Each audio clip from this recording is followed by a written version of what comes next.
mí un honor poder presentar a una de mis mentoras. Ella es Luz María Chipela, con más de 150 títulos publicados y más de 40 años de trabajo en el campo de la educación pública, la cultura y el desarrollo social. Es especialista en juego, educación inicial, educación indígena, inmigrante y en promoción de la lectura como estrategia para el desarrollo personal, social y cultural, político y humano. Ha desarrollado distintos modelos educativos con sus correspondientes herramientas didácticas para Sedesol, distintas dependencias de la SEP y algunos institutos estatales de cultura. Ha ocupado distintos puestos en la administración pública y ha colaborado con más de 25 años con UNICEF, con quien trabajó en La Habana. Actualmente es miembro del Consejo Puebla de Lectura. Desarrolla un proyecto de investigación-acción auspiciado por UNESCO para las comunidades indígenas de Chiapas y prepara un libro sobre la importancia de una posible revolución curricular para la educación básica de nuestro país. Entre sus dos últimas publicaciones destacan Dime, diré y dirás, los menores de 7 años como lectores y autores, y Juego, lectura y hospitalidad. Actividades para fomentar en los alumnos el aprecio por la literatura de la colección Somos Maestros de la editorial SN. Bueno, sin más preámbulos, cedo el micrófono a Luz. Buenas tardes.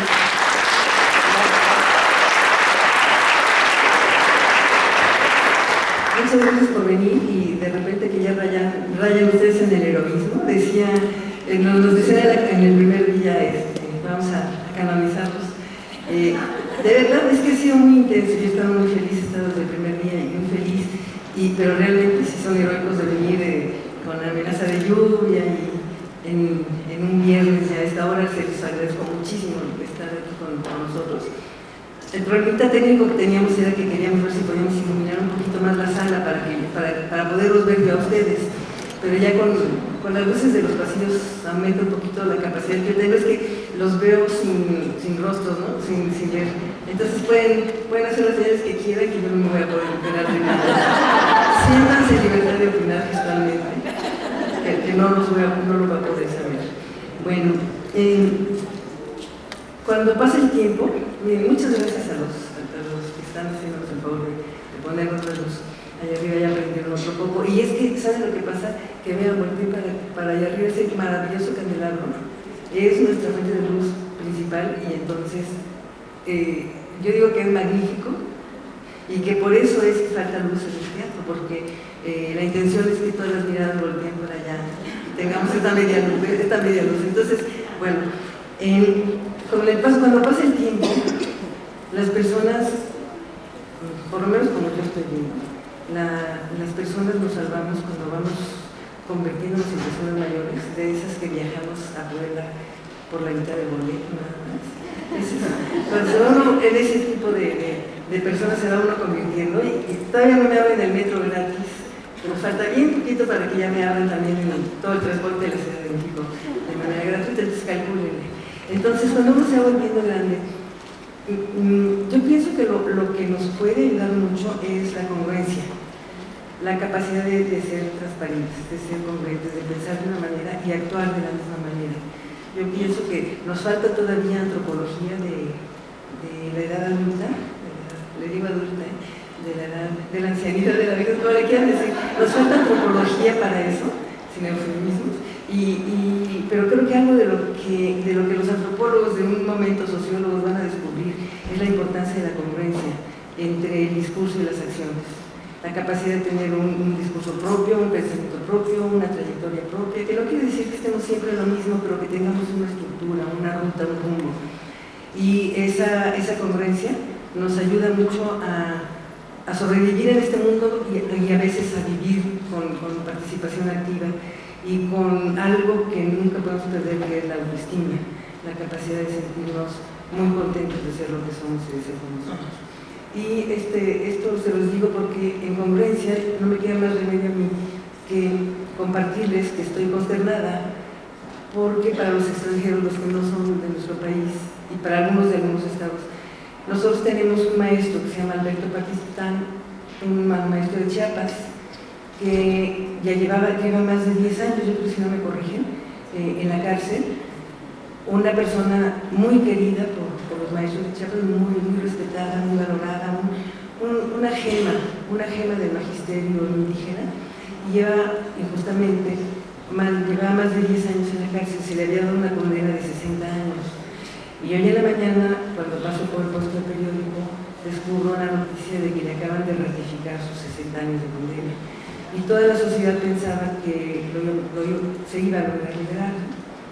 Entonces, yo sí les quiero decir que para el mundo indígena, para el magisterio y para muchos de nosotros, hoy es un día muy, muy fuerte, muy difícil, y tenemos que darnos cuenta de que nuestra actividad intelectual, nuestra actividad laboral, tiene que tener una fuerza propia para que nosotros, si estamos de acuerdo con que nuestro país esté yendo por ese rumbo, pues perfecto, ¿no?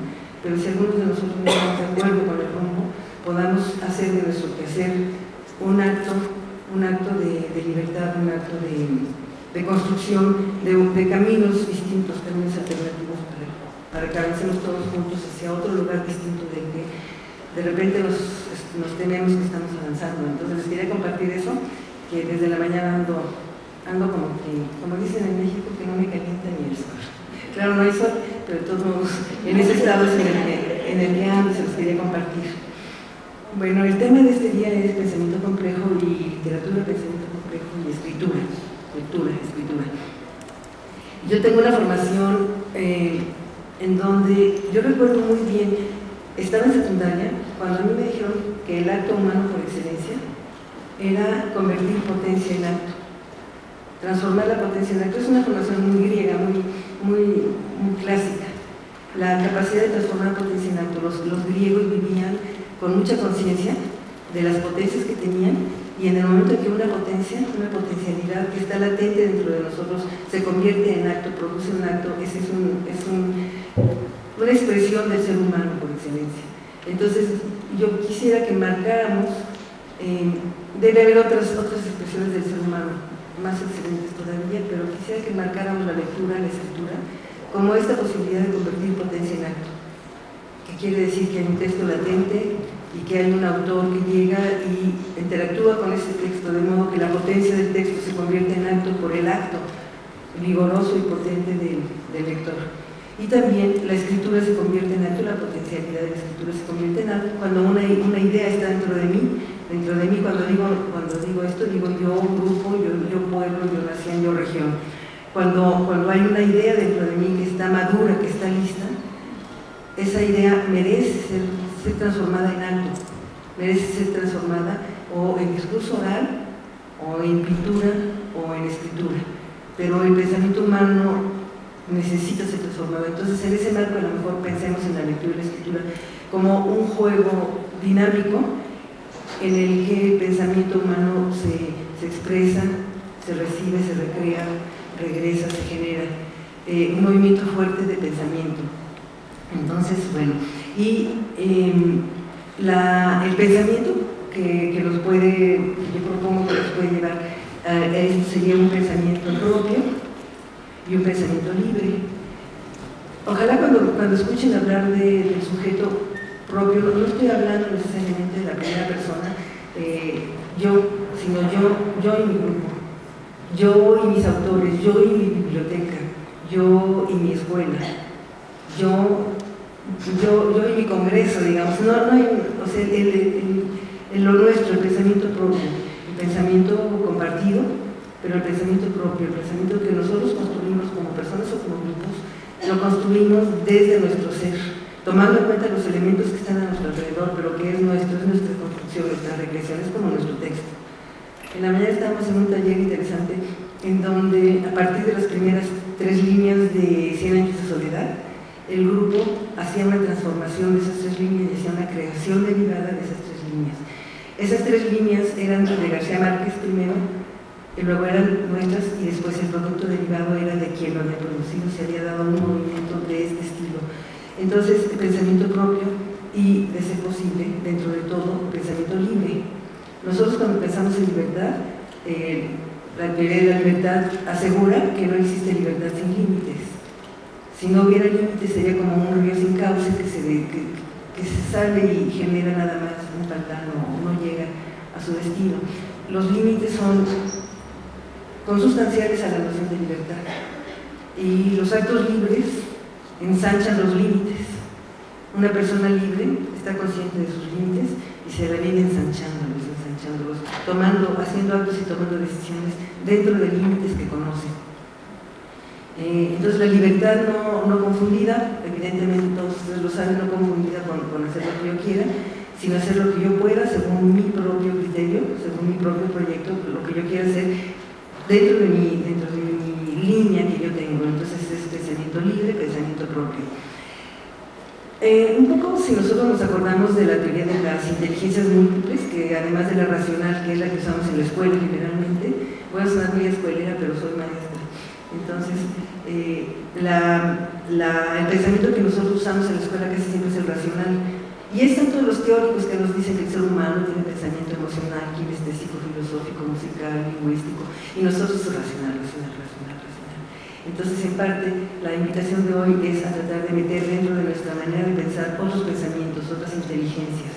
Entonces, el pensamiento, desde un pensamiento complejo y libre, necesita tener también ser un pensamiento informado. Los actos de libertad son más grandes cuando uno conoce la potencia y los límites. La información nos permite entender potencias y límites y nos permite ser más libres. Entonces, un pensamiento informado. La información es muy valiosa. No es lo mismo que conocimiento, el dato no es conocimiento. Eso lo necesitamos insistir mucho en el mundo de Internet.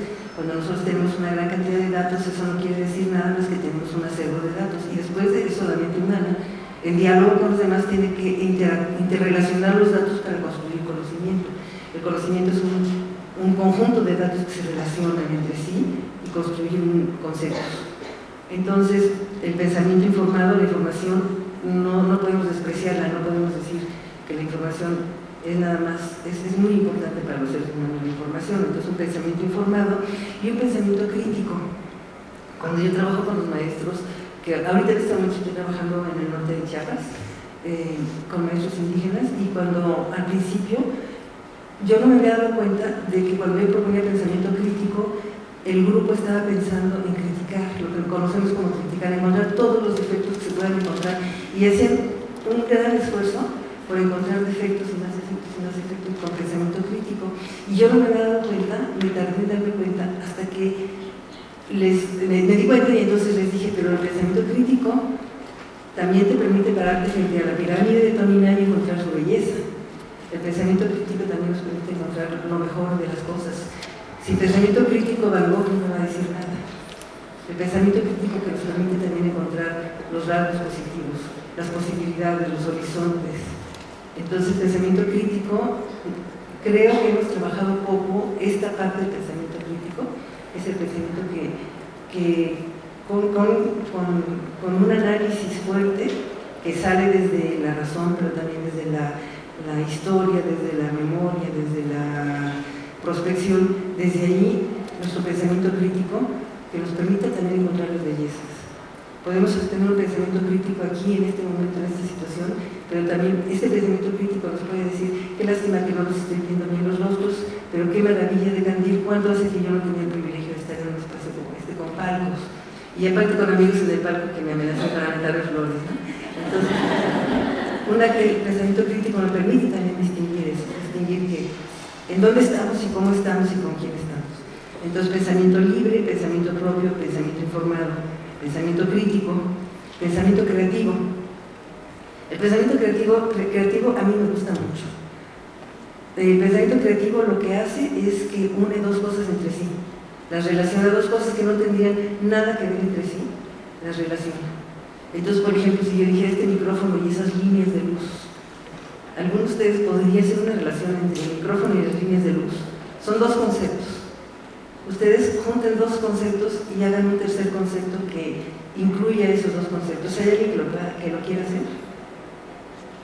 El festín de la electricidad. El festín de electricidad va a ser muy dura. Esa está la parte de la electricidad. Faltaría ver cómo dentro del marco de la electricidad juntamos las líneas con el micrófono como concepto. Ambos se alimentan de electricidad. Ok, estás en perfecto. Es que es complicado porque no tenemos tanto ejercicio. Tanto estas líneas como el micrófono se alimentan de electricidad. ¿Eso sería información, quizá? ¿Quién de ustedes junta los dos conceptos para hacer un tercer concepto? Esa es la mente poética, la mente creativa. ¿Pacto?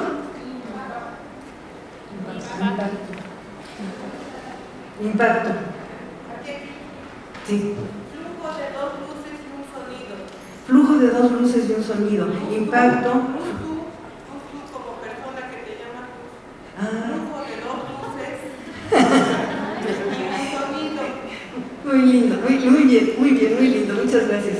El pensamiento, ellos están usando pensamiento creativo también, y el pensamiento creativo trabaja mucho. Cuando nosotros entendemos el pensamiento creativo, se nos vuelve bien difícil el día, porque hay que trabajar desde bien tempranito, porque se vuelve un vicio. Y entonces uno tiene que hacerlo así, y juntando cosas con los niños, con los maestros en las escuelas. Es maravilloso lo que se les ocurre. Uno se da cuenta de que están parados en otra cultura, en otro lugar, y el pensamiento creativo se dedica a juntar cosas que de otra manera no se reunían. Rainer Maria Rilke, este poeta que escribe en alemán y francés, creo, ¿de dónde es Rilke? ¿Es de Praga? Qué vergüenza. Bueno, Rilke dice que hay un hombre que algo así como que empecinadamente se dedica, empecinadamente trata que dos cosas que nunca tuvieron que estar juntas se reúnen. Y ese hombre que regresa y regresa como una mosca, ese hombre es el poeta. Entonces la mente poética entendida como mente, como un gusto de la inteligencia, que la inteligencia lo que hace realmente es hacer sinapsis, hacer sinapsis, hacer reunir conceptos. La inteligencia junta conceptos. Eso es ser inteligente. No tiene que ver con haber nacido superdotado o haber sacado 10 en la primaria. Ser inteligente tiene que ver con notar una cosa de aquí, una cosa de allá, juntar y decir, estas dos reproducen esto, ¿no? Entonces, pensamiento creativo, pensamiento que se empeña en que aparezcan cosas por esta potencia que yo tengo de hacer, por el don de la palabra, por el don del pensamiento, hacer que aparezcan cosas que antes no existían. Eso es todo lo que hacen los inventores, ¿no? Todo lo que hacen los grandes inventores. Un papalote con un fierro en la punta está relacionando el papalote con el rayo y de ahí sale la electricidad. Todo por aquí anda Raúl Mujica, que es un astrónomo que me regaña mucho siempre, pero con respeto para Raúl, él luego nos lo explica cómo es, pero sí, un papalote, ¿qué tiene que ver un papalote con el rayo? Una mente junta el papalote con el rayo y surgen conocimientos que antes no existían. Ese es pensamiento creativo. Pensamiento informado, porque evidentemente quien junta esos dos elementos tiene un pensamiento muy informado, con muchos conceptos, muy bien habilitado. Un pensamiento amueblado. Esa es otra característica que estamos buscando, un pensamiento amueblado por conceptos, amueblado por grandes conceptos, amueblado por grandes recuerdos, amueblado por vivencias, amueblado por la certeza de que venimos de alguien, que nuestro pueblo viene de algún lugar, amueblado por las rutas que siguió nuestro pueblo para llegar a donde está, amueblado por los distintos caminos que llevaron a nuestros padres a donde están, amueblado por la conciencia de los autores que nos están habitando. Un pensamiento así. Es que no quiero preguntar. ¿Está sonando mal? Entonces, un pensamiento amueblado, ese concepto es interesante. Y luego lo vamos a ver ahorita tantito adelante, cómo la literatura nos habita, nos permite que nos habiten. Entonces, de repente, si ustedes voltean hacia dentro de ustedes mismos, se dan cuenta que son bibliotecas ambulantes y que son seres habitados por la palabra del abuelo, por la palabra del maestro, por una canción. Yo, por ejemplo, a mí me habita, a pesar de todo, aunque no quiera, y lo tengo que confesar en público, esa canción que dice, quiero volver. Estoy habitada por esa canción y de repente ando tomando actitudes que me guían, y yo digo, pues esa canción desde cuando la deseché intelectualmente y sin embargo sigue habitándome. Estamos habitados por cantos, por canciones, por palabras y por lecturas. Nosotros somos bibliotecas ambulantes y nuestra potencia tiene que ver con eso. Entonces, pensamiento habitado, pensamiento, mentes amuebladas, mentes llenas. A veces yo trabajo un concepto que funciona muy bien, el concepto de ciudad. Somos ciudades interiores y dentro de nuestras ciudades hay seres nobles, hay médicos, hay maestros, hay poetas, hay contadores de cuentos. Estamos habitados, tenemos una gran habitación. De repente, tres de ustedes díganme dos grandes muebles, dos grandes seres, palabras, acciones, recuerdos que los habiten. Nada más dos personas, por favor. Y nada más dos elementos que saquen de adentro de ustedes y digan: yo estoy habitada por y por. Si puede ser que sean elementos fuertes en su manera de estar, mejor todavía. Nada más a manera de ejemplo. Dos. Germán Hesse, El lobo estepario, lo leí a los 15, a los 18, a los 23, a los 30, a los 45. No sé qué queda en el video. ¿Escuchado? Germán Hesse. ¿Lo leyó? ¿A los cuántos fue lo primero? A los 15. A los 15, el lobo estepario de Germán Hesse lo leyó a los 15, y luego a los 20, a los 25, y a los 30, y a los 40, y confesó su edad porque dijo que a los 45 también. A los 55. A los 55. Entonces, ella reconoce aquí ante nosotros que está habitada por el lobo estepario de Germán Hesse. Otra persona que diga por quién está habitada. Sí. La vida segunda. La vida segunda. La vida según. ¿De quién es el autor? Un autor americano que no recuerdo el nombre. Jackson Disney. Ok, por eso está habitada, ¿no? Estamos habitados todos. Por más que yo no quiera reconocer, yo estoy habitada por aquel. Son otras épocas, pero ¿se acuerdan de aquello que decía? Decid, niños, sois cristianos y por la gracia de Dios soy cristiano. ¿Qué quiere decir? Por un lado estoy habitada por eso y lucho permanentemente para poner en su lugar ese pensamiento que no corresponde a lo que yo soy ahorita, pero que tiene lugar y tengo que decirle: formas parte de mí, no lo niego, y cómo te acomodo. Pero también forma parte de mí la suave patria, por ejemplo, ¿no? Y cuando yo quiero amenazar a un grupo, le digo o hace lo que yo quiero, o le recito la suave patria y dura 20 minutos y nadie le entiende nada. Si quieren nos arrancamos y nos gastamos 20 minutos, que no son gastados, pero que sí son es mi habitación. Cada vez que tengo un problema fuerte y que tengo que estar esperando algo, empiezo, diré con una épica siempre que hablo yo tiene suave patria, son nuestros habitantes, nuestros recursos, nuestras herramientas, pensamiento crítico, propio, libre, informado, creativo y pensamiento incluyente. El concepto de inclusión nos sirve de paraguas para muchos otros conceptos como son género. Nos permite ya no pensar en tolerancia, nos permite que la tolerancia sea una palabra, un verbo que nos fue llevando poco a poco a un lugar distinto en donde no tenemos por qué tolerar a nadie, sino que tenemos que pensar con pensamiento incluyente y preguntarle o dialogar y decirle: fíjate que esto que tú haces me molesta mucho, ¿cómo podríamos negociar? Pensamiento dialogante, pensamiento incluyente, pensamiento fraternal y solidario, pensamiento incluyente. Y hay otro que es muy fuerte, el pensamiento prospectivo. Desde mi punto de vista nos está haciendo falta como nación, como gremio, el pensamiento prospectivo. Incluso como diseñadores de colecciones, a la hora de elegir nuestros libros que vamos a presentar, a la hora en que estamos en el banquete, que significa construir los libros, en ese momento nos falta pensamiento prospectivo, que es la capacidad de imaginarnos mejores en un lugar cercano, relativamente cercano, pero distinto del que estamos, imaginarnos mejores, construir proyectos, construir planes. Aquí estamos hablando de Amartya Sen, que es un premio Nobel de Economía, en donde él dice que realmente la autonomía y la libertad son juntos. Por eso que les decía al principio, yo me conozco mi entorno, me imagino, me proyecto una luz de mí misma mejor en otro lugar distinto y empiezo a avanzar hacia otro lugar distinto en ejercicio de mi libertad, con pensamiento informado, con inteligencia, con recuerdo, con historia. En el tiempo me muevo hacia ese lugar. Entonces, ese es como de alguna manera el marco que nos lleva a la construcción de la noción de pensamiento complejo. El divulgador de la noción de pensamiento complejo es Edgar Morin, Edgar M-O-R-I-N, que es un pensador pensador francés, que él es el que ha recopilado y divulgado el pensamiento,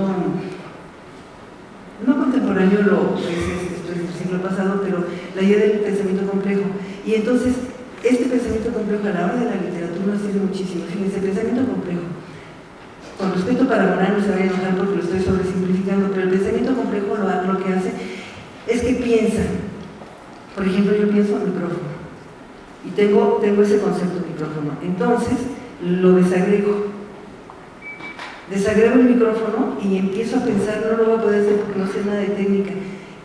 Digo botella de agua, es más fácil, botella de agua. Entonces, yo digo, agua embotellada.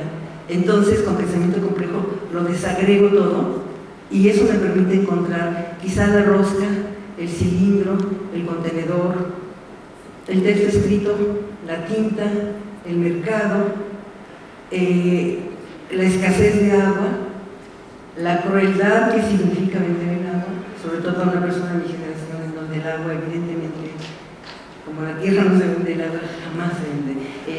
Cuando yo crecí, en las casas de todos mis vecinos poníamos llaves, bueno, mis papás ponían llaves hacia afuera para que la gente que pasara a tomar el agua como quisiera. El golpe fuertísimo que significa darse cuenta de que en las calles de Villahermosa, los indígenas que bajan de Yucatán o de donde vengan a vender sus productos, empiezan a darse cuenta de que ya no hay agua para beber y ahora la tienen que comprar. Entonces todo eso se me viene a mí cuando yo veo el agua con pensamiento complejo, pero también puedo ver la pureza. Si yo estoy enferma, digo no, pues se puede dar, aquí hay pureza, aquí no hay riesgo de enfermedad.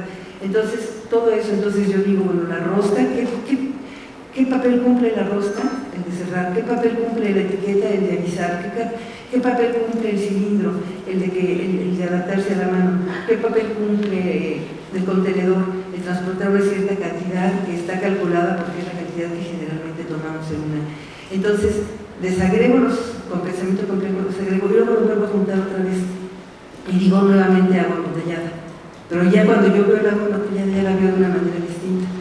Yo aquí en el micrófono puedo ver muchas cosas electrónicas que desconozco, pero también puedo ver grupo, si lo veo de una manera, y también puedo ver poder, si lo veo de otra manera. El pensamiento complejo me permite pensar en el micrófono como grupo o como poder. O lo puedo pensar también como una herramienta que está permitiendo que esté quede grabado para que todos contemos con memorias grabadas de lo que está pasando aquí. Entonces el pensamiento complejo nos hace ver las cosas.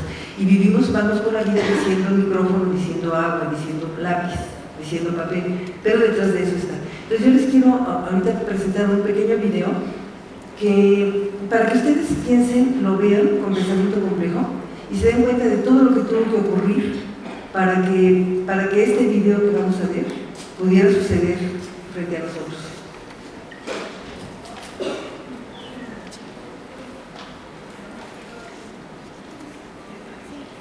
No le pueden apagar más. Primero quería aprender a llorar.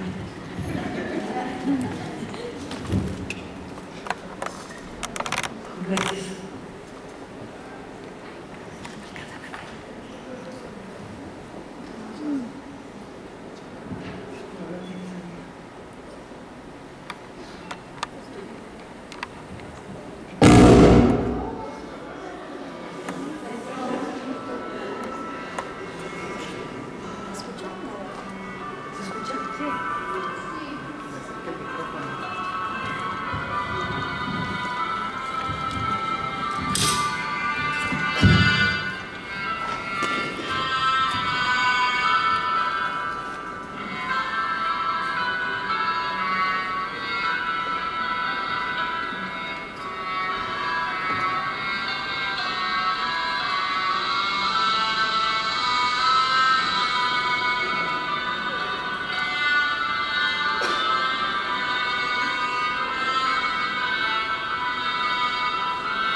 Este sonido ahí no saldría.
sentimos mucho lo del sonido, porque por ejemplo en el momento del bombardeo, es un bombardeo alemán a Ucrania, que ocurrió en 45, cerca de... ¿Sí se oye? Okay. Entonces, si nos ponemos a analizar la magia del pensamiento complejo a la luz de esto, la técnica es, si identificaron la técnica, es un vidrio con una mesa de luz y arena, es lo único que usa. Pero imagínense lo que hay ahí en relación con el conocimiento técnico de la luz, del sonido, de la transparencia, de las propiedades de la arena misma, de las cantidades, de las densidades, de toda la parte técnica. En la música, hay música que va relatando, pero también hay memoria, hay historia, y hay un auditorio que todos ellos no en vida propia, porque las personas que están ahí son los jóvenes, pero saben lo que pasó ahí y lo vivieron en sus papás, en sus abuelos. Entonces, toda la cantidad de cosas que hace el pensamiento complejo es capaz de hacer eso que acabamos de ver. Ustedes bájenlo si quieren verlo con música y todo, para que luego, o si lo quieren usar, está de acceso libre en internet. Y ¿qué hace? Bueno, búsquenlo. Ella se llama Xenia, K-S-E-N-I-Y-A, Xenia, y su apellido es Simonova, Xenia Simonova. Y entonces no es lo único que tiene, a mí es de lo que más me gusta. Pero ella se ha vuelto una narradora sin palabras. Y claro que evidentemente también escribe sus guiones, tiene texto, y tiene también manejo del espacio. Y tiene lo que a mí me tiene como muy contenta y que nos hace mucha falta, creo yo, pensamiento prospectivo, porque está trabajando y ya se está imaginando lo que sigue y cómo está construyendo la posibilidad de lo que viene. Es como si fuera una cosa muy ecológica, algo muere y da lugar a lo que sigue, y todo eso es puro pensamiento complejo, nada más que pensamiento complejo. Entonces, Juan Carlos Tedesco es un educador argentino que nos dice que la misión que tenemos los maestros en este momento es la de transparentar nuestro pensamiento frente a los estudiantes. Y está en internet, ahí están ya todos los datos, ahí están todas las teorías, las ciencias, lo que nosotros necesitamos como maestros es transparentar nuestro pensamiento frente a los estudiantes. Y de alguna manera decir, es que esto me está pasando, como un poco intento hacer yo con ustedes, que sepan lo que está pasando cuando que tengo una preocupación porque no empezamos, y que diga, lástima que no hay sonido, y que les diga, ahí hay bombas, o que también al mismo tiempo diga, que se vea si estoy pensando en que este pedazo me lo quiero ya saltar porque no tenemos tiempo, transparentar las ideas, cómo voy construyendo, cómo decirles, mejor dije micrófono, pero yo me equivoqué porque no tengo conocimientos técnicos para hablar de lo que es el micrófono, mejor tomo el agua, estoy transparentando mi pensamiento frente a ustedes. Eso es un reto muy interesante, porque entonces uno tiene que tener pensamiento y conciencia del pensamiento. Uno ya no puede decir, pues fíjense que la fotosíntesis es de esta manera. Uno tiene que apropiar la noción, incluso la noción de fotosíntesis, y relatarla y construir frente a los estudiantes. Entonces, lo que dice Juan Carlos Tedesco es que si nosotros también en sociedad y también en los espacios transparentamos nuestro pensamiento, nuestras emociones, nuestros acervos, nuestros fondos de donde estamos sacando las ideas, si nosotros hacemos eso, los estudiantes van a tener un modelo, 2 modelos, 3 modelos, 4 modelos de pensamiento distintos. Cada maestro les presenta un modelo distinto. Y eso es lo que hace la literatura, y eso es lo que hacen los grandes acervos cuando los seleccionamos pensando en los lectores. En los acervos nosotros ponemos modelos de ser, modelos de actuar, ofrecemos a los lectores disyuntivas, ofrecemos grandes palabras, grandes disyuntivas, ofrecemos grandes momentos, paisajes. Se mencionaba en el monólogo, terremotos, huracanes, todo eso está dentro de la literatura. Y nosotros podemos poner un modelo de vivir un huracán. Si lo vivimos, por ejemplo, desde el Mago de Oz, hay un modelo de vivir el huracán, desde la recreación literaria del Mago de Oz, cómo se trabaja de esa manera y desde ese punto de vista un huracán, o cómo se trabaja desde el periodismo un huracán que acaba de pasar el día de ayer, ¿no? Entonces, distintos modelos de relacionarnos con el mundo y la idea de que no haya un solo modelo, no existe un solo modelo, no existe una sola verdad absoluta, no existe un solo pensamiento. Cómo nos movemos de un lado a otro, buscando, todo el tiempo buscando construir nuestro propio pensamiento, y eso nos lleva a convertirnos en grandes lectores, porque lo que empezamos a buscar son las grandes palabras, los grandes momentos, los grandes aprendizajes, las grandes enseñanzas que están dentro de la literatura. Grandes palabras, díganme tres grandes palabras de la literatura, palabras, no escenas, no oraciones, sino tres grandes palabras. Digan, esta palabra está en tal libro. Macondo. Falta la segunda parte del ejercicio. La palabra es Macondo.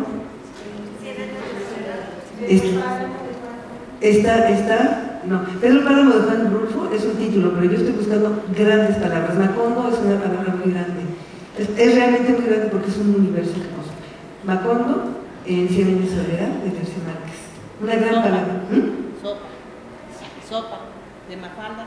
Sopa de Mafalda. En la literatura encontramos la palabra sopa. Y no todos, quizás los más jóvenes no les dice nada, pero la Mafalda en su momento de gloria, todos sabíamos la palabra sopa y lo recordábamos a Mafalda y sus problemas existenciales que tenía con la sopa. Entonces, sopa de Mafalda, de Quino. Dos palabras que habitan en la literatura, dos palabras gigantes. Molinos de viento. Dos palabras, bueno, molinos de viento que habitan en el Quijote de... Ajá. ¿Qué ejercicio estamos haciendo? Dos palabras más inmensas. Carlota. Carlota. Noticias del Imperio. Que habita Noticias del Imperio. Carlota. ¿Qué más? Otra palabra grande que ustedes sientan. ¿El mar? Mar. Quitemos el artículo, la palabra mar. En el libro. El viejo y el mar de este tipo de juegos que nos permiten ir construyendo mundos en donde estamos, que son mundos que nacen del potencial que tiene un acervo, una colección. Díganme dos grandes disyuntivas que están en la literatura que conocemos. Dos grandes disyuntivas. Estamos hablando de que la literatura nos ofrece modelos de ser, de pensar. Dos grandes disyuntivas. Ni siquiera cómo se resolvieron, sino disyuntivas. Ser o no ser. Muy bien. Ahí es donde el alumno supera al maestro con creces. Ser o no ser, una gran disyuntiva, una gran disyuntiva de la literatura. Otra gran disyuntiva que ya sí son, esto que estamos diciendo todo es humano, ¿no? Macondo, que quiere decir selva, es muy humano. Mar, ser o no ser, son grandes momentos de lo humano. Otra disyuntiva. Crimen y castigo, ahí nada más tendríamos que, para que fuera disyuntiva, tendríamos que decir crimen o castigo, tal vez, para que fuera una disyuntiva, ¿no? Crimen, una disyuntiva. Y se pueden ir, si estamos trabajando con niños, se van a Mafalda o se van no sé, un niño dice, pues la disyuntiva que tenía Caperucita Roja, porque aprende la palabra disyuntiva, la usan y la propia. Entonces, usted está hablando de preescolares. La disyuntiva que tenía Caperucita Roja entre obedecer a su mamá y salvar su vida. Una gran disyuntiva, ¿no? Porque como ella ya conocía el cuento, ya sabía que le iba a ir mal si salía, entonces era una gran disyuntiva para Caperucita Roja. Entonces, trabajemos otro concepto, por ejemplo, un paisaje, nada más un solo paisaje. El paisaje no se nombra, sino que se pinta con palabras. ¿Quién nos pinta un paisaje de la literatura con palabras? No uno que se imaginen y que les gustó de infancia, sino uno que está en la literatura, que nos consta a todos. Era una aldea de casas pequeñas. Un poquito más, una aldea de casas pequeñas, un poquitito más para que aparezca. Una aldea de casas pequeñas, blancas y con empedrado. Lo podemos tomar, pero sabemos que está en al menos unos 500 libros de la literatura, ¿no? Una aldea de casas blancas con empedrado, pequeñas blancas y con empedrado.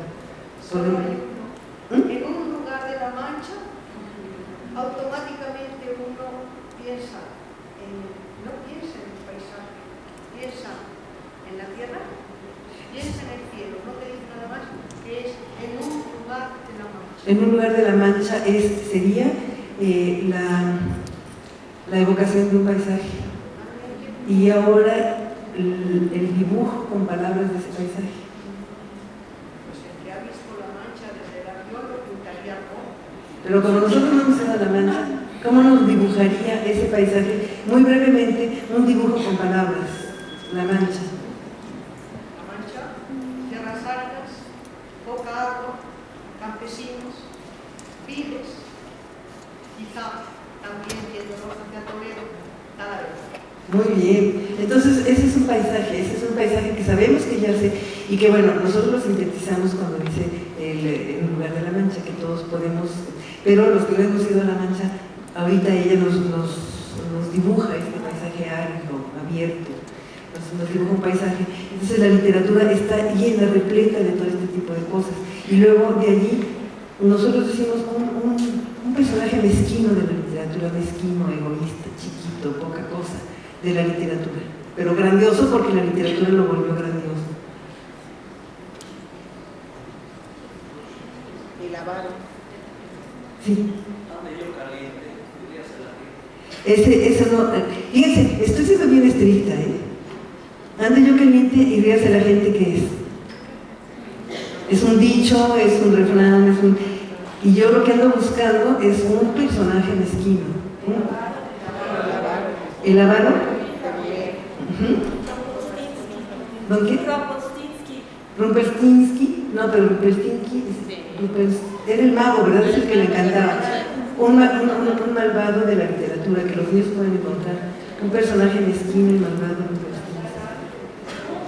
Pero el Capitán Garfio es un personaje feroz, asesino, malvado, pero mezquino, que se caracteriza por su mezquindad. Dorian Gray es un personaje egocentrado, que se adoraba, amante de su propia belleza. Y la mezquina. Pedro Páramo, mezquino. Javert, de los miserables. Javert, el de los miserables, que ese personaje mezquino tiene la muerte que él se da cuenta de que no puede seguir viviendo de cómo va a actuar.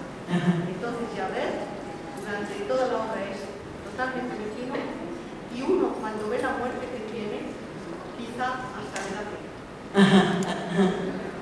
Nadie se merece tan, ni siquiera él se merece una cosa tan tremenda, ¿no? Entonces todo eso es el diálogo literario, todo eso es lo que nosotros podemos pensar cuando vemos la literatura o vemos los acervos con pensamiento complejo.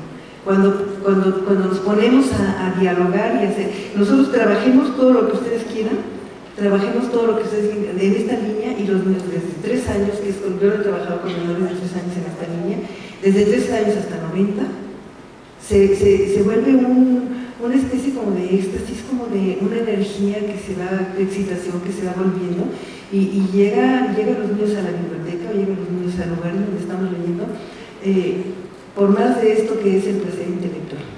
Hay un español, un catalán, Jorge Wagensberg, que tiene un libro en la editorial Taurus que se llama El gozo intelectual y hace una descripción paso a paso de cómo se va construyendo una especie como de voy a decir la palabra, una especie como de orgasmo intelectual que se va montando poco a poco cuando la gente se va dando cuenta de que tiene un pensamiento capaz de pensar, de crear, de prospectar, de imaginar, de ser compartido y después, entonces los niños llegan y a ver ahora qué más, y qué más, y qué más, y qué me dice mi corazón, y qué me dice mi recuerdo,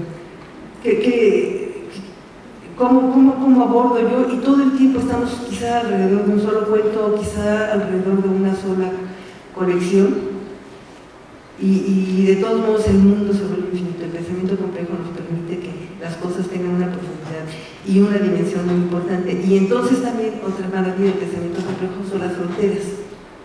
Entonces, mientras yo más ensancho mi universo, más tomo conciencia de las fronteras y más me vuelvo transgresora y más encuentro maneras de permear las fronteras. En este momento en donde se habla de pensamiento líquido y todo eso, las fronteras se han vuelto un concepto que no teníamos antes. Las fronteras son unas membranas porosas por las que se puede entrar y salir Nada más hay que saber cómo se entra y cómo se sale. Y bueno, si no, que lo digan los millones de mexicanos que están del otro lado de la frontera, ¿no? Se puede. Entonces las fronteras toman un concierto y entonces, por ejemplo, vamos a hacer un ejercicio, vamos a construir algo sencillo que fuera, volvamos con Caperucita, vamos a ponerle fronteras a Caperucita, no en el sentido de los límites, sino en el sentido de quién está del otro lado de esa frontera rodeando el territorio de Caperucita. Díganme 3 territorios que rodeen, no pertenezcan, pero rodeen a la Caperucita. ¿Es que, miedo? Un territorio del miedo. Ok, miedo, incertidumbre y otro más. Miedo, incertidumbre y curiosidad. Si nosotros decimos que las fronteras de Caperucita, del otro lado de las fronteras hay miedo, incertidumbre y curiosidad, entonces pongamos 2 libros para miedo, 2 para incertidumbre y 2 para curiosidad. Que no tengan que ver necesariamente con Caperucita, que tengan que ver con miedo, con incertidumbre y con curiosidad.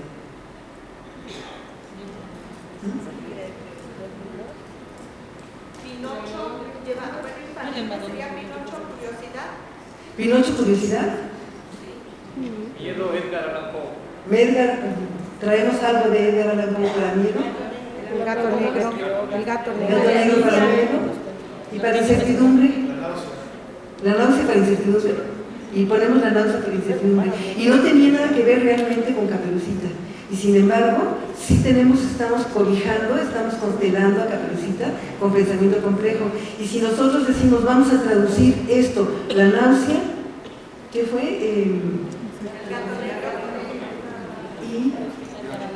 ¿Y Pinocho? Entonces Pinocho queda bien, pero entonces si nosotros decimos, me gustó esta constelación que hicimos, pero como estoy trabajando con niños de tercero de primaria, la náusea, tiene que estar presente esa emoción, ahí tiene que estar presente, porque otro libro lo sustituyo que cargue de alguna manera lo que carga la náusea dentro de sí. Asquerosidades. Bueno, podríamos poner asquerosidades y lo vamos desde el libro apestoso. Nada más que él, la náusea la estaba poniendo desde el punto de vista de la incertidumbre. Cambios de Anthony Brown, por ejemplo. Entonces, al día siguiente, cuando yo voy a trabajar, yo ya tengo una cantidad de opciones que no son las que están marcadas en las rutas comunes, que son las que estamos construyendo el grupo, en conjunto el grupo del cual yo formo parte, del cual yo no soy guía. Entonces yo escucho lo que dice el grupo, en la noche pienso y al día siguiente propongo constelaciones, no propongo libros. Y propongo, entonces, más o menos eso es lo que podríamos decir, que la literatura nos ofrece los grandes universos, los grandes momentos, los grandes modelos, nos rodea de autores, nos cobija, nos hace el mundo más habitable, nos hace saber qué pertenecemos y finalmente nos lleva a este gran concepto que yo pienso que nos está haciendo falta ahorita y que, bueno, la dinámica del mundo lo está demostrando, que es el concepto de especie humana, de humanidad. ¿Qué es lo que hay de humano en nosotros? ¿Y qué es lo que podemos rescatar de humanidad dentro de nosotros mismos? Pero cómo la literatura nos lleva a este nivel de humano. ¿Y qué hay de universal en nosotros y qué hay de universal en la literatura? Porque es que a mí, cuando me hablan de la Ilíada, me conmuevo. Lo mismo que cuando me hablan de la creación del mundo, del dios Maquiritari de Venezuela. Fíjense cómo creo el mundo, el dios Maquiritari de Venezuela. Todos estamos acostumbrados a que los dioses dijeron fuego y apareció el fuego y así. El dios Maquiritari de Venezuela era tremendo, era un ser que fumaba todo el tiempo tabaco y que todo el tiempo estaba con sus sonajas y sus tambores bailando. Era un dios amante de la danza. Y entonces cuando hizo al hombre y a la mujer, los hizo al mismo tiempo a los dos. Los metió dentro de un huevo porque los vio tan bellos, como que sintió envidia y dijo, no, yo soy, y los metió dentro de un huevo y ahí los tenía. Pero el hombre y la mujer bailaban y bailaban y bailaban allá adentro, eran creación de Dios, entonces tenían lo mismo, y fumaban y bailaban y eran felices. Y el dios Maquiritari llegó un momento en que los vio tan felices, tan plenos, que tuvo que romper el huevo y los creó para que aparecieran sobre la tierra. Entonces esto es lo que nos da la literatura. Hay una literatura en el mundo que dice que el hombre y la mujer exigieron aparecer en el mundo por fuerza propia. ¿Y cuál fue su fuerza? La danza. La danza obligó a Dios, porque todos los dioses tienen un corazón. y se conmueven. Creo que menos Prometeo, su papá era muy cruel, pero hay eso, igual. Y de ahí nos vamos, y si alguien saca eso, entonces vamos a ver la crueldad de los dioses y las creaciones, y eso es lo que nos habla el mundo de la literatura, la capacidad de ser universales, y de salir un poco de esta idea de que solo lo local es nuestro, solo lo que nosotros producimos aquí, y encontrar qué tengo yo de universal y qué tiene el planeta de universal, y cómo construimos, en esta danza, cómo construimos, cómo nos unimos para defender esto que está en jaque, porque si el sobrecalentamiento y todo lo demás está poniendo en jaque a las plantas y a nosotros, está poniendo en jaque la vida, y entonces, ¿cómo hacemos para volviendo al principio? Está yendo por un camino en el planeta, ¿por qué otro camino más amoroso, más poético, más creativo, más inteligente, más complejo queremos llevar al mundo a partir de lo que aprendemos de la literatura, con la literatura y en la literatura? Porque finalmente somos literatura, somos humanidad y somos palabra. Entonces, ¿cómo nos unimos a esta gran danza y empezamos a ver nuestro trabajo de mediadores y de promotores de la lectura como una invitación permanente a la danza, a la capacidad, lo cual supone un gran riesgo, evidentemente. Trabajar en este sentido con grupos es esperar que el grupo nos supere en cualquier momento, que es lo que realmente un promotor o un ser humano desearía. Ser superado, una generación quiere que la siguiente generación la supere, un autor quiere ser superado por otro. Entonces, en síntesis, eso es lo que les quería platicar ahorita. Y si ustedes quisieran tener la generosidad de hacer comentarios propios, no necesariamente preguntas, porque en nuestro esquema estamos pregunta-respuesta, pero no necesariamente nada más porque uno está acá arriba no quiere decir que no tenga respuestas y que ustedes lo único que tengan sean preguntas. Entonces, si ustedes quieren expresar algo, o preguntar algo igualmente, o decir algo, con mucho gusto tenemos. ¿Tienen tarjetas ya? ¿Les pasaron tarjetas? Es que la penumbra es... O si quieren, a mano levantada, ¿no? O les pasamos... Ahí hay un micrófono, Ahí hay un micrófono.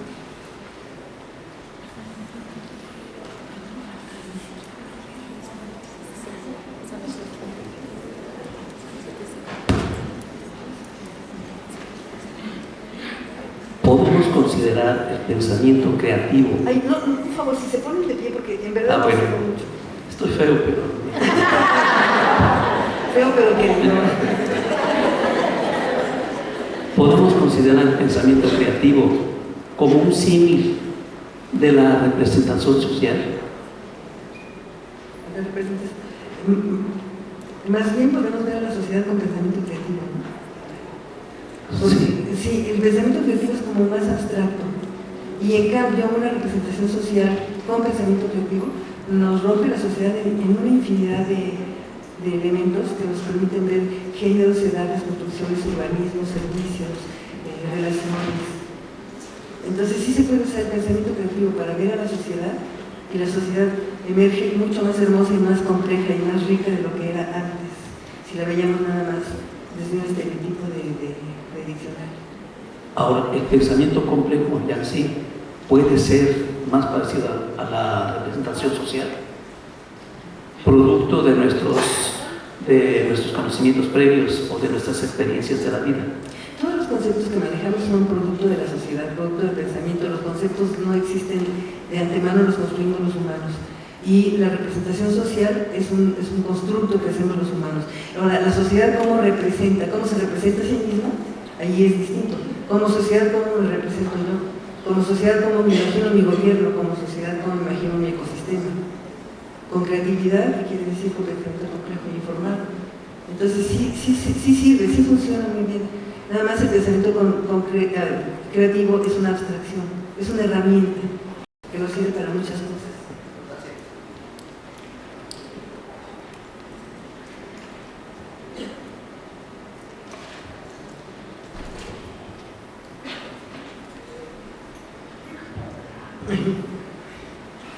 A mí me gustaría hacer un ejercicio de cómo constelar para usar la estructura o la idea que nos acaba de constelar para construir consensos, porque definitivamente ahorita fuimos votando de aquí para allá, y de alguna manera esa constelación empieza a unir.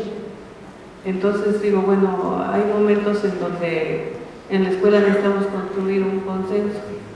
¿Cómo hacerlo? Yo me gustaría hacer un ejercicio, ver cómo le hacemos así en la práctica, usando la idea de constelar para lograr consensos. Para lograr un consenso. O sea, no solo... Porque ahí estamos hablando de algo que es maravilloso, que es el arte de argumentar. Ajá. De construir argumentos, de ponerlos a debate en la plaza pública, para que la plaza pública los tome, los modifique o los deseche, ¿no? Ajá. Entonces ahí sería el lenguaje argumental. Ok, gracias. Porque no sé si el resto quiere hacer el ejercicio. Sí, es otra. Pero eso es, ahí entra el arte de la argumentación. La construcción de consensos, y también sabe que entra mucho, entra algo que se me olvidó, todo lo que es la transdisciplina, la intercultura, las intergeneraciones. Pues me llamó la atención por eso, porque aquí votó intertextualidad, el hipertexto. ¿Cómo analizamos la intertextualidad y cómo analizamos el hipertexto con pensamiento complejo? Cómo nos da una estructura fuertísima para no perdernos. El hipertexto es un buen ejemplo de cómo nos sirve el pensamiento complejo para eso. Pero no sé si todos quieren hacer el ejercicio porque los podemos... Bueno, no, pero ya me quedó claro sí. qué tipo de forma textual utilizar el argumento. Porque un libro no es otra cosa que un argumento puesto en la plaza pública. Sí, pero ya hacerlo así como que... Sí, llevarlo a lo cotidiano. Para que a lo mejor no todos... si fuera un formato de taller, a lo mejor valdría la pena, y aquí en cambio no sé si todos quieran entrar al formato taller. Nos queda poquito tiempo. Lo que yo sí puedo decir es eso. Los libros son argumentos, son grandes argumentos, ¿no? Por ejemplo, regreso, Patria, suave patria, tu superficie es el maíz, tus minas el palacio del rey de oros y tu cielo las garzas en desliz y el relámpago verde de los loros. Pero añade, el niño Dios te escrituró un establo y los venderos de petróleo el diablo. Hay un argumento sobre qué es la patria. Entonces, ese argumento lo construye López Velarde, lo pone en un poema, lo lanza a la plaza pública y éntrele. Ese es mi argumento. Yo creo que los venderos de petróleo se los escrituró el diablo. Y yo creo en las garzas en desliz. Pero, ¿qué opinan ustedes de esta definición de patria? Podríamos argumentar así, decir, el argumento de López Velarde es este, la patria es esto. Y entonces él pone su argumento, al publicar pone su argumento en la plaza pública, y a la plaza pública llegan los demás a escuchar el argumento y comentar ese argumento. Unos aplauden y otros dicen, perdóname, pero yo creo que los veneros de petróleo no los escrituró el rey Midas, porque es el oro con el que hemos logrado salir como nación mexicana. Y otro día, y empezamos a argumentar así, hasta construir un consenso y decimos, estamos de acuerdo en que vamos a construir una nueva definición de patria, tomando algunos elementos quizá, o a lo mejor no, y entonces todos juntos construimos patria a partir de un argumento inicial. Gracias. ¿Se imaginan el ejercicio? Sí. Gracias.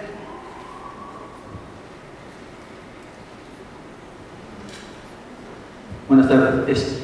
¿Considera que, hablando del pensamiento complejo, ahora el nuevo género que está surgiendo de microficciones y microrelatos puede contribuir?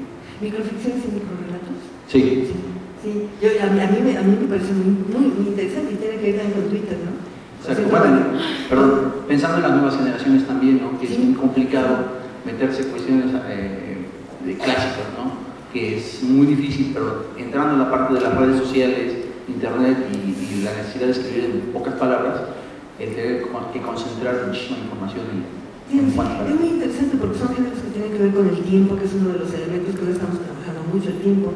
Entonces son cortes largos en el tiempo, relatos largos en el tiempo, o cortes fotográficos instantáneos en el tiempo. Entonces un microrelato corta y dice aquí, y entonces el que lee se imagina lo de antes y lo de después, entonces queda mucho a la imaginación, pero se dice y se establece un hecho en microrelato. Yo creo que debe de nutrirnos la capacidad, pero para escribir un microrelato es como bastante más complicado que escribir un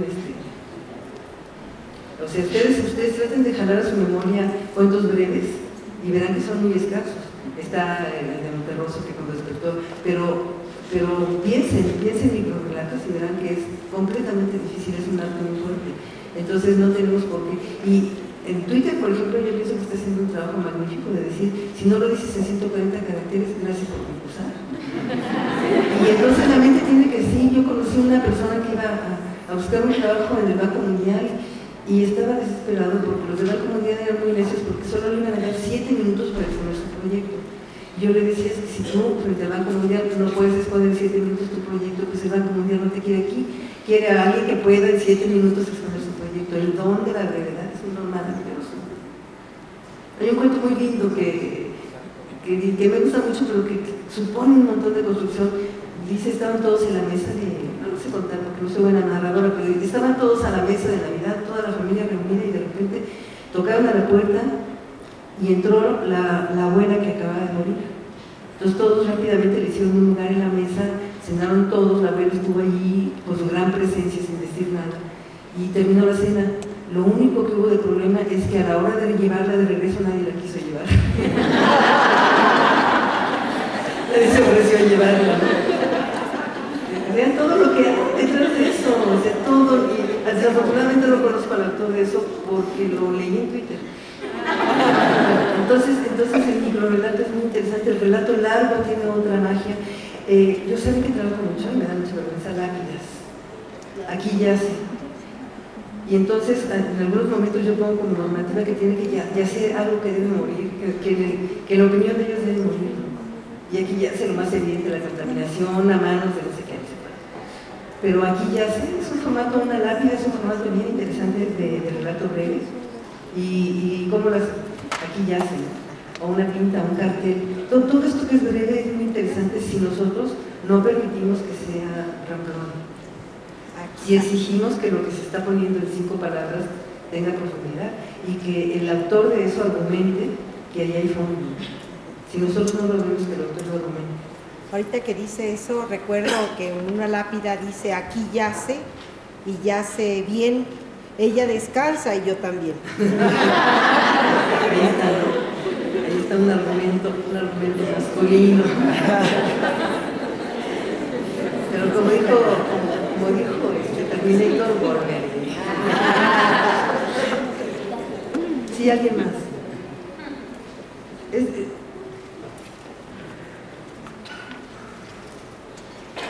¿Alguien más? Sí.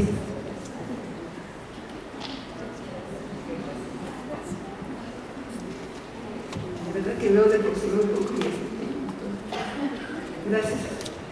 Hola, Luzma. La idea nada más de compartir un poco cómo en un programa de lectura hemos tenido la dicha de ver cómo las señoras, principalmente porque son lectoras voluntarias, se van sintiendo habitantes del mundo y se van apropiando poco a poco de esos espacios que tú nos decías, y su pensamiento se va volviendo más complejo gracias a los cuentos, porque realmente ellas manejan principalmente literatura infantil, pero a través de literatura infantil van descubriendo que hay otros países, otras formas de pensar, otra forma de vivir, y sus propias vidas en ocasiones vemos cómo se van transformando. Entonces es un placer también, no nada más cuando lo descubres en primera persona, cuando lo puedes descubrir en otras personas, acompañarlas.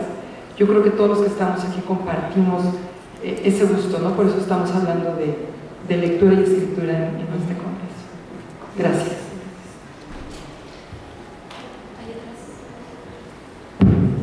Yo quisiera compartir a un autor que precisamente hizo un constructo con Twitter, con Face y con Blog, y se dedica precisamente a la que él llama Twitteratura, en 140 caracteres, pero ha sido capaz de escribir ensayos ligando 10 puntos, poniendo símbolo de que hay continuidad en 140 caracteres, cuentos ligados a través de símbolos como la Caperucita Rosa, como Sherezada, pero para contar otras cosas, y también de saltarse a los robots que censuran.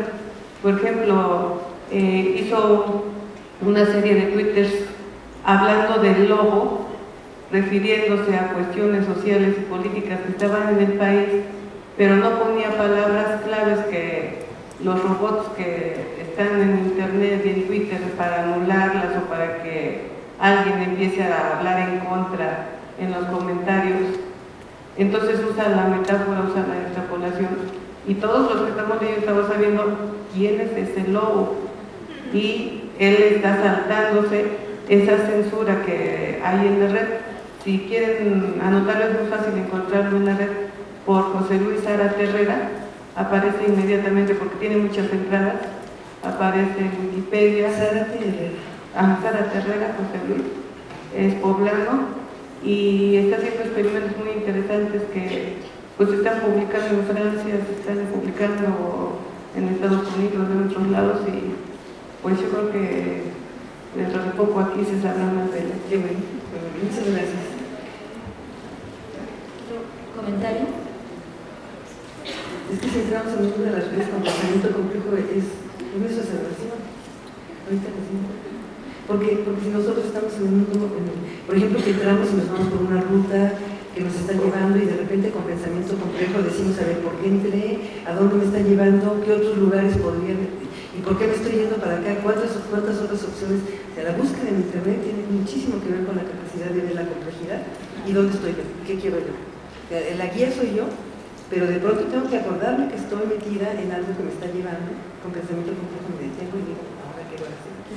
Y la otra muy muy fuerte es que estamos en un momento de forma, y la forma es muy importante, pero el fondo también es muy importante. Entonces, por ejemplo, hemos estado escuchando algunas presentaciones de libros y de cosas que hacen, pero escuchamos poco de los procesos por los cuales se editan los textos, por los cuales de par a par, de igual a igual, se mejora el texto, se edita hasta que, digamos, ahora sí ya tiene la divinidad y la calidad para ser editado. A veces en campo caemos en la tentación de que, porque son chiquitos y son lindos, y escribieron 3 renglones se los publicaron. Yo creo que tenemos que tener muchísimo más cuidado con la calidad, que quiere decir acercarnos más a lo que queremos. Calidad siempre tiene que ver con... Fíjense, para hablar de calidad es interesante ahora que está todo lo del Instituto de Evaluación Educativa. La calidad siempre tiene un punto de referencia, no podemos hablar de calidad sin nada más. Con pensamiento complejo tenemos que decir calidad, ¿qué quiere decir eso, calidad? Entonces, si decimos es un proceso de mejoramiento en donde nos vamos acercando ¿a qué? A un paradigma, a un lugar que yo imaginé, o que me imaginó otro, o que me impuso otro. Entonces, la calidad con la que presentamos, la calidad con la que entramos a Internet, la calidad con la que nos movemos, la economía que usamos, tenemos un tiempo, cómo lo economizamos, todo eso tiene que ver con pensamiento complejo. Con recordar que es viernes, que están cansados, que es un día, que estamos seguros.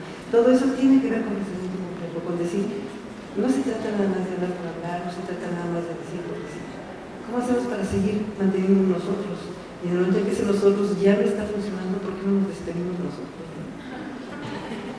Entonces, eso para todo sirve, para mí es una herramienta muy, muy interesante, pero entre otras cosas para la libertad, para la autonomía, para la libertad y para llevarse a uno mismo. ¿Se acuerdan del barón de Munchausen, que se cayó con su caballo a unas arenas movedizas? Y se estaba hundiendo, y ya no sabía qué hacer. Y ya su caballo estaba así ya al cuello, y entonces seguía él. Y entonces dijo, ¿qué voy a hacer? Ah, pues ya sé. Se jaló del cabello así, y se sacó con todo y su caballo, y se puso en la orilla. Y nosotros tenemos esa capacidad como humanos de darnos cuenta que nos estamos uniendo y decir, ¿qué voy a hacer? Yo me voy a sacar a mí mismo de aquí. Me voy a llevar a mí mismo a otro lugar. Y es que ya nada más me callo. Compartirles con ustedes algo que me acaba de pasar hace poquito. Yo estoy trabajando, como les decía, en el norte de Chiapas, tratando de que los maestros indígenas ya no nos digan a los que llegamos ahí como los grandes antropólogos a preguntarles si siembran primero y luego cosechan o si cosechan primero y luego siembran, que es lo que hacemos finalmente. Por 500 años es lo que hemos hecho. Y ellos son muy contentos y nos contestan lo mismo y nos mandan al diablo. Pero nosotros sacamos puntos para el ESMI y vamos muy contentos todos. Entonces yo les decía, maestros, ¿en qué momento vamos a empezar a encontrar lo universal que ustedes tienen para que nosotros los estemos escuchando ya no por compasión, ya no porque son indígenas, sino porque nos admiran sus contenidos universales? El concepto universal, del universal había estado trabajando con ellos, el pensamiento. Entonces vamos a tomar el concepto de lo universal, que conmueva, que enchine el cuerpo a cualquier persona de cualquier tiempo, de cualquier momento. Y entonces ellos ya habían estado hablando de la tragedia griega y todo esto. Entonces me dijeron, sálgase.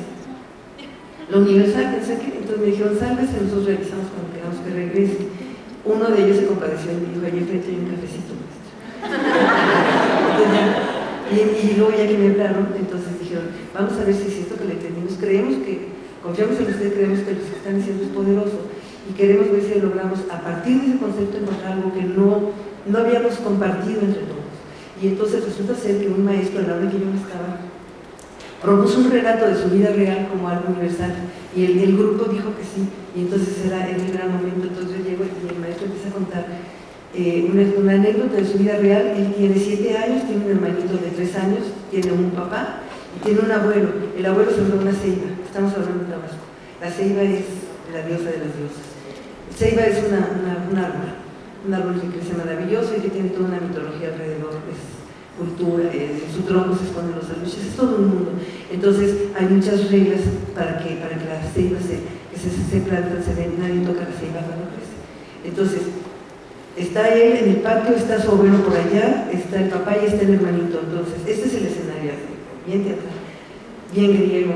Entonces dice, mi hermanito llega, se pone contento de ver que la ceiba está grande, se nota que lo viene haciendo con frecuencia, pero esta vez lo descubre y se pone a abrazar a la ceiba y a cantar.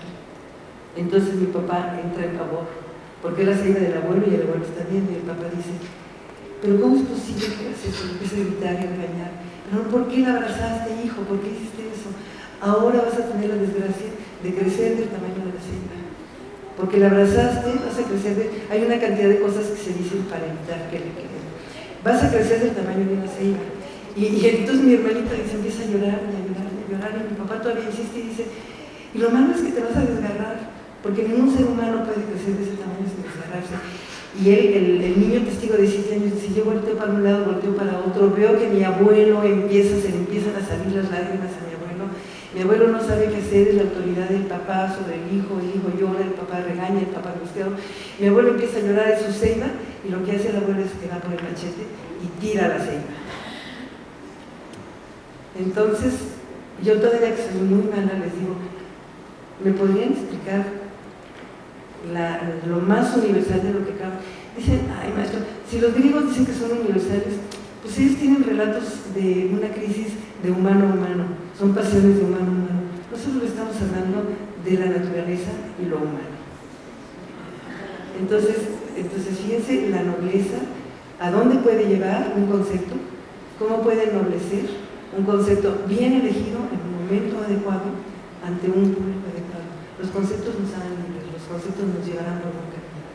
Entonces sería, ojalá pudiera quedar eso como un resumen. Los conceptos necesitamos elegirlos, construirlos, no nos los pueden dar construirlos nosotros mismos en grupo y dejar que nos guíen, ser leales y ser congruentes con los conceptos. Dime cuáles son tus conceptos que te rigen y te dirigen. Muchas gracias.